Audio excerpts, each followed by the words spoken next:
Baru umur 20 tahun tapi sudah memimpin jaringan 41 dapur makan bergizi gratis. Kedengarannya keren kan? Tapi ketika yang memimpin adalah anak wakil ketua DPRD, publik langsung pasang tanda tanya besar, ini prestasi. Atau ada sesuatu yang perlu dijelaskan? Inilah polemik yang lagi ramai, bisnis MBG yang disebut-sebut bisa menghasilkan ratusan juta per hari, dan semua sorotan kini mengarah ke satu nama, Yasika Aulia Ramadhani. Dugaan monopoli 41 dapur MBG oleh yayasan yang dipimpin anak wakil ketua DPRD Sulsel. Apakah ini murni kerja keras? Atau sistem yang perlu ditinjau ulang? Semua bermula dari acara peresmian dapur MBG di Bone 14 November 2025. Di depan warga dan pejabat daerah, Yasika yang usianya baru 20 tahun menjelaskan kalau Yayasan Yasika Group mengelola 41 dapur SPPG di Makassar, Parepare, Goa, hingga Bone. Jumlah yang bikin publik berhenti sejenak dan bertanya, kok bisa sebanyak itu? Menurut pemaparannya, yayasan ini sudah aktif sejak Januari 2025. Mereka bahkan mengklaim menyerap 850 pekerja dan memberi manfaat pada lebih dari 60.000 orang. Bahan baku pun disebut berasal dari petani dan pelaku usaha lokal. Semua terdengar positif sampai masuk ke bagian regulasi. Kepala Badan Gizi Nasional, Dadan Hindayana, mengingatkan bahwa satu yayasan hanya boleh mengelola 10 dapur dalam satu provinsi. Batasannya jelas dan sudah ditetapkan. Jadi ketika muncul angka 41 dapur di bawah satu yayasan, wajar kalau publik bertanya, apa semua ini sudah sesuai prosedur? Badan Gizi sudah menetapkan satu yayasan hanya boleh mengelola 10 untuk di provinsi yang sama. Kalau dia bisa provinsi hanya 5. Jadi itu sudah dipastikan, kecuali yayasan-yayasan yang berafiliasi dengan institusi. Jadi itu kita sudah batasi. Namun Dadan juga menekankan bahwa mitra BGN dipilih secara profesional dan bahwa siapapun yang membangun dapur dianggap berkontribusi pada pemenuhan gizi anak bangsa. Kita tidak pernah tahu siapa yang mendaftar, karena kita basisnya ada profesionalisme, kelengkapan, dan juga kesanggupan. Paling penting bagi saya, mereka yang membangun SPPG, siapapun itu adalah pahlawan merah putih, adalah pejuang merah putih kita. Pesan yang menenangkan tapi tetap tidak menghapus rasa ingin tahu publik. Lalu muncul analisis lain yang bikin diskusi makin panas. Estimasi biaya satu dapur MBG adalah 1,5 miliar rupiah. Kalau dikalikan 41 unit, totalnya tembus 61,5 miliar rupiah. Belum cukup sampai situ. Setiap dapur bisa melayani sekitar 3.000 porsi per hari. Dengan margin sekitar Rp2.000 per porsi, potensi pendapatan seluruh dapur bisa mencapai Rp246 juta per hari.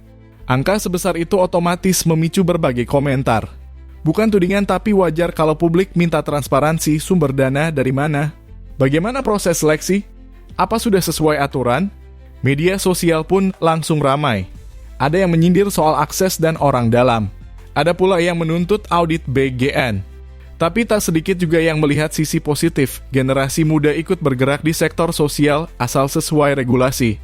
Yasika sendiri memang menarik perhatian. Lahir tahun 2005, ia kini memimpin yayasan dengan skala besar. Sementara ayahnya Yasir Mahmud dikenal sebagai pengusaha sekaligus wakil ketua DPRD Sulsel.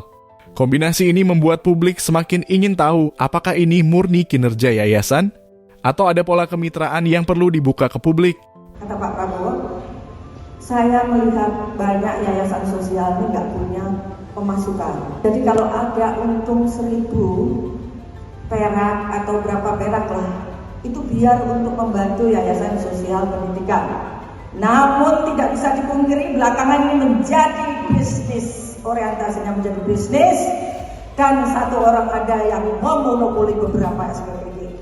Tentu ini adalah menyimpang dari angan-angan Bapak Presiden. Saya juga ingin siapa SPPG atau teman-teman yang melihat siapapun yang menguasai, laporkan. Kami akan melihat ulang lagi. Karena tujuan Pak Prabowo adalah ini untuk sosial. Saya juga sudah bicara dengan Pak Sony. Pak Sony, bisakah tahun depan dibuat juknis 30% dari pendapatan yayasan harus digunakan untuk membantu sekolah-sekolah penerima manfaat. Dengan begitu, karena ironis, ya, yayasan penyelenggaranya kaya raya, sekolah yang dikasih sekolahnya reot, bahkan WC aja nggak ada gitu loh. Saya minta Pak Sony, kalau yang tidak menjalankan, kita tidak perpanjang, atau kita kasih waktu lah berapa lama dia harus melakukan itu. 30% nggak banyak Pak Jun, ya kan, gitu loh. Kalau semua ini dilakukan, semuanya nggak jadi tugas pemerintah untuk benerin genteng yang mau jatuh sekolah, sekolah yang tidak punya WC dan lain-lain. Jadi ini yang saya minta pada Pak Sony di tahun 2026, misi Presiden untuk membantu sosial. Teman-teman SPPK juga harus diingat itu ya. Misi Pak Presiden ini apa? Kalau ada yayasan atau mitra yang orientasinya bisnis melulu, bahkan sampai yang terjadi adalah semangka satu tisu ya. Jangan dong, ya. Ini bikin sedih Pak Presiden, ya. Pada akhirnya, kontribusi terhadap gizi masyarakat tentu patut diapresiasi. Tapi di negara demokrasi, transparansi itu wajib, apalagi ketika menyangkut proyek besar yang berkaitan dengan kepentingan publik. Apakah kisah ini akan jadi contoh baru generasi muda yang mampu memimpin program besar? Atau justru jadi catatan penting soal tata kelola MBG ke depannya? Seperti biasa, publik yang akan menilai dan waktu yang akan menguji.